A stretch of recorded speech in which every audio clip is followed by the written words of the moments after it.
네, 안녕하세요. 김승현의 논제 김승현입니다. 지금 본질을 많이 놓치고 계시는 분들이 있는데요. 시사타파에서 이상호 기자를 비롯한 허위사실 유포자들을 고소했잖아요. 이게 아직 무슨 내용인지 모르는 분들도 많고 내용을 알고 있음에도 본질을 놓치는 분들이 상당히 많더라고요. 그런데 저희가 어떤 채널입니까? 이런 복잡한 사안을 최대한 쉽게 정리해드리는 역할을 하잖아요. 핵심은 이상호 기자가 청와대에서 퇴출되어야 한다는 거, 그리고 사실상 물증으로 드러나는 것으로 보이는 유이재명 세력을 민주당에서 척결 내지는 도려내야 한다. 저는 개인적으로 이렇게 보거든요. 오늘은 그래서 이상호 기자가 왜 청와대에서 퇴출되어야 하는지, 그리고 최근 벌어진 이 사건의 본질은 뭐고 이상호 기자는 책임을 피하기 어려운 이유가 뭔지를 단순 논평이나 분석보다도 제 경험에 비춰서 말씀드려 보겠습니다. 오늘도 본격적으로 시작하기 전에 구독과 좋아요 한 번씩 부탁드리고요. 여러분의 슈퍼챗과 자발적 후원은 영상 제작에 큰 힘이 됩니다. 자, 일단 사건 순서부터 간단하게 정리하고 넘어갈까요? 순서대로 보면 어렵지 않습니다. 우선 지난 8월 17일 시사타파 라이브 채팅방에 이재명 너는 내가 죽인다라는 댓글이 있었다는 내용이 등장합니다. 이 내용과 함께 등장한 사진이 이거죠. 조아라라는 닉네임을 가진 유저가 이재명 너는 내가 죽인다라는 댓글을 썼고 위아래에 달린 댓글들도 보면 이에 동조하는 것처럼 보입니다. 이 사진을 근거로 이상호 기자의 고발 뉴스에서 대대적인 보도를 합니다. 내용도 뭐 섬뜩합니다. 대통령 살해 예고 파문,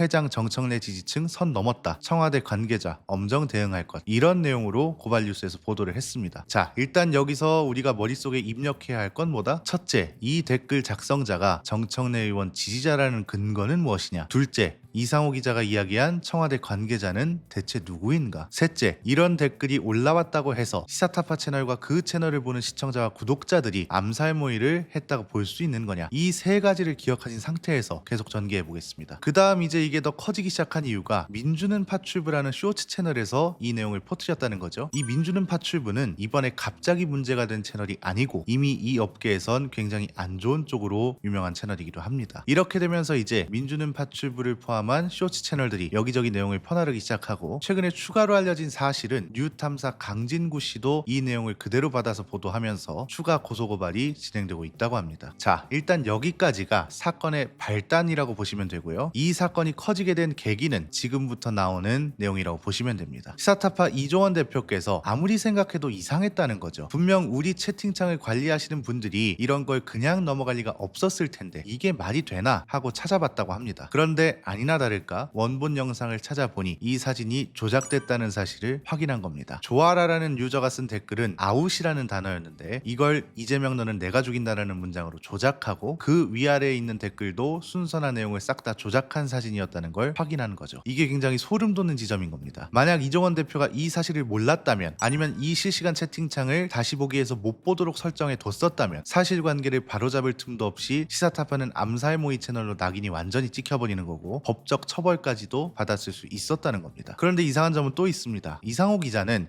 이종원 대표와 호영호재하는 사이였다고 합니다. 그래서 이건 그냥 전화를 걸어서 확인할 수 있는 사안이기도 했고 아니면 이상호 기자가 이 원본 영상을 찾아서 채팅창만 모니터링 해봤어도 사실관계가 달랐다는 걸 알 수 있었을 거고 그렇다면 이걸 보도하지도 않았을 거잖아요. 그런데 이걸 그냥 보도해버렸습니다. 여기서 의문점 하나. 그럼 이상호 기자는 이걸 어디서 받아서 보도한 걸까? 이게 굉장히 중요한데 이상호 기자는 X, 구 트위터에서 활동하는 시몬이라는 계정으로부터 제보를 받았다는 취지로 이야기를 했다고 합니다. 그런데 굉장히 공교롭게도 이 시몬이라는 계정은 화면으로 보시는 것처럼 숲, 이게 예전 아프리카 TV거든요. 여기서 방송을 하는 사람으로 확인이 됐는데 이 시몬이라는 인물을 이미 깨어있는 대구 시민들 채널에서 다룬 적이 있고 박대희 기자에 따르면 이 시몬이라는 계정은 윤어게인 세력이고 최근까지도 장동혁을 지지하거나 옹호하는 듯한 게시물을 게시했고 더 큰 문제는 이 계정을 이재명 대통령과 정성호 장관이 팔로우하고 있는 것뿐만 아니라 정민철 씨가 활발하게 소통하고 있다는 정황과 증거까지 나왔다는 거죠. 박대희 기자에 따르면 이 시몬은 평소에 스스로를 민철맘이라고 칭했다고 하고요. 이 시몬에게 이재명 죽인다와 같은 글을 여러 번 올렸다는 글을 쓴 X 유저가 발견됐는데 이 자도 시몬과 매우 가까운 사이인 걸로 보이는 게시물도 나온 상태라고 합니다. 이게 진짜 모두 사실이라면 이건 그냥 고소고발에서 끝날 문제가 아니라 청산의 대상이 되어야 한다고 보는데 그럼 지금 이 상황을 어떻게 바라보고 해석해야 하냐? 간단합니다. 이건 주체별로 보면 쉽습니다. 크게 세 가지로 나눠봤는데요. 첫 번째는 이상호 기자부터 보면 책임을 피하기는 매우 어려울 것으로 보입니다. 저도 소송 전을 꽤 해봤고 지금 뭐 DC고 뭐고 여기저기 나무위키를 갖다가 파며 어쩌고 이러고 있던데 위키박 지지자들 아니랄까봐 나무위키에는 사실관계가 다른 내용이 너무 많을 뿐 아니라요, 아예 없는 내용도 있습니다. 그리고 이미 제가 첫 영상에서 나쁘지 않은 방향으로 해결됐고 그 뒤에 어떤 일들이 있었는지도 설명해 드렸잖아요. 사실 첫 영상에서 말씀드린 내용으로도 충분해서 이건 본질이 아니니까 다시 돌아오면, 이게 이상호 기자가 기자로서 유튜버로서의 생활에는 큰 지장이 없을 수 있습니다. 그런데 법적 책임 자체를 피하기는 매우 어려워 보입니다. 아마 이상호 기자 측에서 그 제보가 악의적으로 조작된 허위 제보였다고 주장할 수도 있습니다. 그러니까 아예 제보자가 이상호 기자를 담그려고 허위 제보를 했다는 식으로 주장할 수도 있다는 거죠. 그런데 제 경험에 비춰 말씀드리면 이건 변명이 안 됩니다. 굉장히 냉정한 현실인데요. 만약 제보자가 작정하고 허위 조작 제보를 했다고 이상호 기자 측에서 주장한다면 기자 내지는 스피커가 그 제보에 대해 팩트체크와 크로스체크를 모두 했다 하더라도, 그리고 이 팩트체크와 크로스체크를 하는 상황까지도 그 허위 제보가 허위임을 인지하지 못했다고도 할 수 있잖아요. 그런데 그럼에도 불구하고 결론적으로 그 제보가 허위였고 그 제보로 인해 피해를 받은 주체가 존재한다면 해당 보도를 한 기자 내지는 스피커는 스피커로서의 책임은 져야 한다. 이게 굉장히 중요한 본질 중 하나입니다. 특히나 이건 개인 평론가나 유튜버보다도 기자이기 때문에 더 큰 책임을 물을 수밖에 없을 겁니다. 제 경험상 실제로 그렇더라고요. 이게 시사타파 이종원 대표님께서도 뭐 워낙 경험도 많으시고 저보다 훨씬 이런 싸움에 대한 내공이 탄탄하신 건 애청자라서 알고 있지만 강력하게 반박하고 밀어붙일 만한 내용이실 거라고 저는 개인적으로 봅니다. 두 번째는 이쪽에 붙어있던 자칭 친명들인데 이 사람들 사실상 초비상일 겁니다. 이 사건에서 직접 거론되고 있는 정민철 씨를 비롯한 뉴이재명이라는 이상한 집단이 있잖아요. 여기서 잘 생각해봐야 할 건 원래 뉴이재명은 이런 의미가 아니었죠. 어느 순간 변절되기 시작했는데 변절되는 게 어찌 보면 당연했던 것처럼 보이기도 합니다. 통진당 이석기 씨가 설립한 여론조사 회사 STI가 뉴이재명의 근거 자료를 만들고 이걸 친명 친석 스피커로 열심히 뛰고 있는 한경호가 가장 적극적으로 이용했고 그 중에서도 한겨레가 이 용어를 가장 먼저 썼습니다. 그 뒤로 이현주 전 최고가 뉴이재명 토론회를 개최했고 여기에 STI 부장이 발제자로 등장하고 여기에 참석했던 의원 내지 민주당 관련자들을 다시 보면 송영길, 김용남, 서미화, 신인규 이런 사람들입니다. 참 공교롭죠? 대부분이 의심하고 계신 게 뭔가요? 아, 이 사람들 민주당 사람들이 아니구나. 일베들이 침투했구나. 이런 거죠. 그러니까 기존의 민주진영을 지지하지 않다가 이재명 대통령을 보고 민주진영을 지지하게 된 사람들이 뉴이재명이라는 취지에 맞는 것이긴 한데 그 방식이 매우 폭력적이다. 더 쉽게 말하면 일베 방식과 일베 문화가 민주당을 점령하고 있다는 점이 굉장히 큰 문제인 거잖아요. 이게 바로 유시민 작가님께서 말씀하신 증축 재건축론과 맞닿는 지점인 겁니다. 그 장면 짧게 보고 올까요? 이재명 대통령이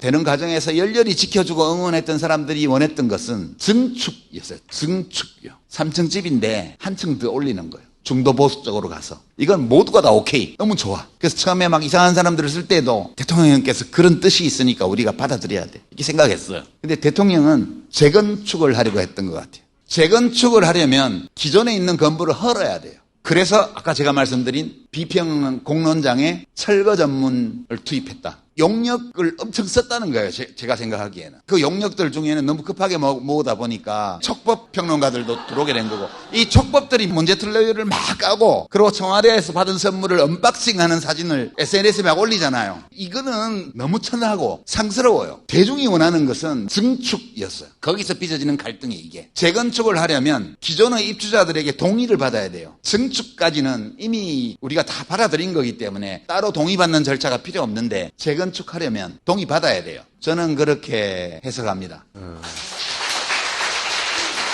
세 번째는 청와대인데 이상호 기자는 앞에서 말씀드린 대로 기자로서 유튜버로서의 생활은 문제 없을 수 있으나 청와대 출입 기자 자격은 박탈되어야 한다. 저는 개인적으로 강력히 주장합니다. 왜냐하면 기자로서 유튜버로서의 생활은 제대로 사과하고 법적으로 책임질 게 생기면 책임지면 됩니다. 그러면 이 생활도 충분히 이어갈 수 있습니다. 그런데 이상호 기자는 이번에만 그런 게 아니거든요. 지금 흔히 뉴이재명이라고 불리는 채널들 들어가서 보세요. 썸네일이나 제목이 자극적이라서 뭐라 하는 게 아닙니다. 어차피 유튜브 생태계에선 이런 자극적인 썸네일이 너무 흔하고 이게 또 한편으로는 필요하기도 하거든요. 그런데 그 썸네일과 제목을 클릭해서 들어가 봤을 때 내용을 보시면 저는 솔직히 보고 있기가 굉장히 힘들더라고요. 이미 우리가 사실관계를 알고 있는 내용조차 그 사실관계와 맥락을 철저하게 외면한 채 특정인들을 악마화하고 조롱하고 혐오하고 있습니다. 이런 걸 언론이라는 타이틀을 단 유튜브 채널들도 그대로 하고 있다는 거죠. 유시민 작가나 김어준 공장장, 정청래 의원을 향한 맹목적인 비난, 맥락과 사실관계를 삭제하거나 악의적으로 뒤틀어서 하는 보도들, 이게 이상호 기자도 한두 번이 아니기 때문에 비판을 더 강하게 받고 있다. 저는 개인적으로 이렇게 보거든요. 제가 몇 개월 전에 영상 올려드렸잖아요. 이상호 기자가 수십 년 전에 MBC 기자로 재직하면서 명품백 받았던 거요. 이거 역지사지로 돌려드렸었죠. 이상호 기자는 명품백을 받았다, 구찌와 샤넬도 구분 못했다고 스스로 구차한 변명까지 했다. 여기까지만 보면 어떻죠? 그냥 대기업한테 명품백 받아먹은 파렴치한 작자가 되잖아요. 그런데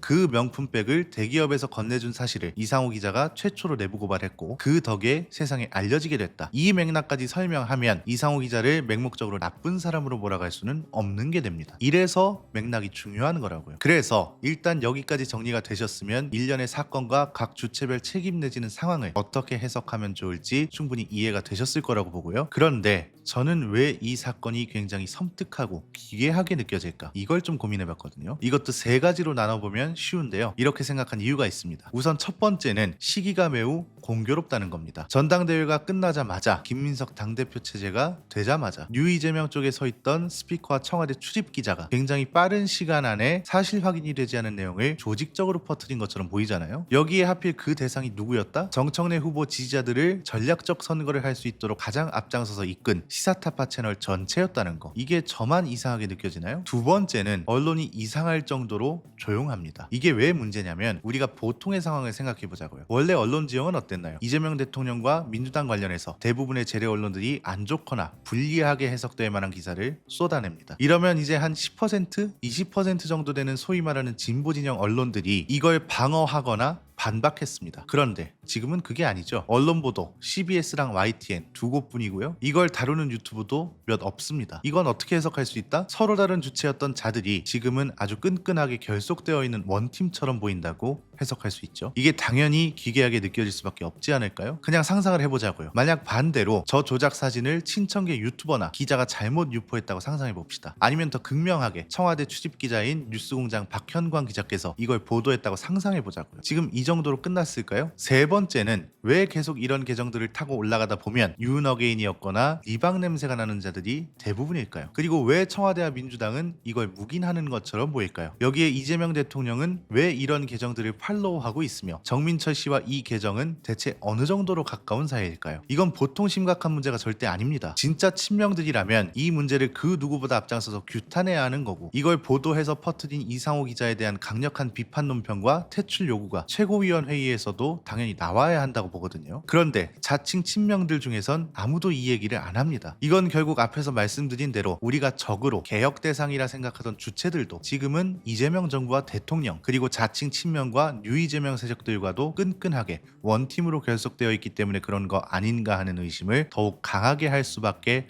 없는 상황이라는 거죠. 지금 이런 적이 한두 번이 아닙니다. 이걸 우연이라고 볼 수 있겠습니까? 더 소름 돋는 건 뭔 줄 아세요? 사실 이거 이렇게까지 커질 일도 아니었습니다. 그렇지 않나요? 그냥 앞에서 본 채팅방 사진이 조작된 게 아니고 원본이라고 가정해보자고요. 그런데 설령 이게 원본이라 하더라도 댓글창에 신원을 알 수 없는 어떤 유저가 그런 내용의 댓글을 쓴 것뿐입니다. 이 댓글 몇 개가 그 채널의 성격과 그 채널을 보는 시청자들을 조직적 모의 집단으로 규정할 수 있는 근거가 되는 건가요? 아니잖아요. 더 쉽게 말하면 애초에 말도 안 되는 일일 뿐 아니라 이렇게 커질 일도 전혀 아니었음에도 이런 일들이 엄청나게 큰 일로 번지는 사례가 이재명 정부에서 너무 심심치 않게 벌어지고 있다는 게 개탄스럽고도 소름 돋는다는 겁니다. 이게 그래서 진짜 저는 이 사건의 당사자는 아닙니다. 그러나 이 문제를 해결하기 위해 팔 걸어붙인 분들, 시사타파나 황희주 이사님을 비롯한 분들한테 힘을 실어줘야 한다고 보는 거죠. 이걸 가장 잘 표현할 수 있는 단어가 사이버내란이라고 보거든요. 민주당을 점령하기 시작한 일배 방식과 문화를 도려낼 수 있는 굉장히 중요한 시점이라고 보기 때문에 다들 힘 좀 실어주시고요. 이 모든 소행을 일배로만 단정 짓는 게 아니라 그 방식과 문화가 일배라는 점에 초점을 두셔야 한다는 겁니다. 구분도 당연히 하셔야 하고요. 아마 이 영상이 올라갈 때쯤이면 시사타파에서 등록한 국민청원 링크가 나왔을 겁니다. 만약 링크가 나왔다면 고정 댓글에 달아두고, 만약 링크가 영상 나갈 때까지 나오지 않으면 나오는 대로 고정 댓글과 저희 유튜브 커뮤니티 게시글에 등록해드리겠습니다. 오늘의 한마디는 조지 오웰의 말을 빌리겠습니다. 보편적인 기만의 시대에 진실을 말하는 것은 혁명적인 행위가 될 것이다. 오늘 내용은 여기까지입니다. 유익하셨다면 구독과 좋아요로 영상 제작에 힘을 주시면 감사드리겠습니다. 저는 월요일에 다시 찾아뵙도록 하겠습니다. 감사합니다.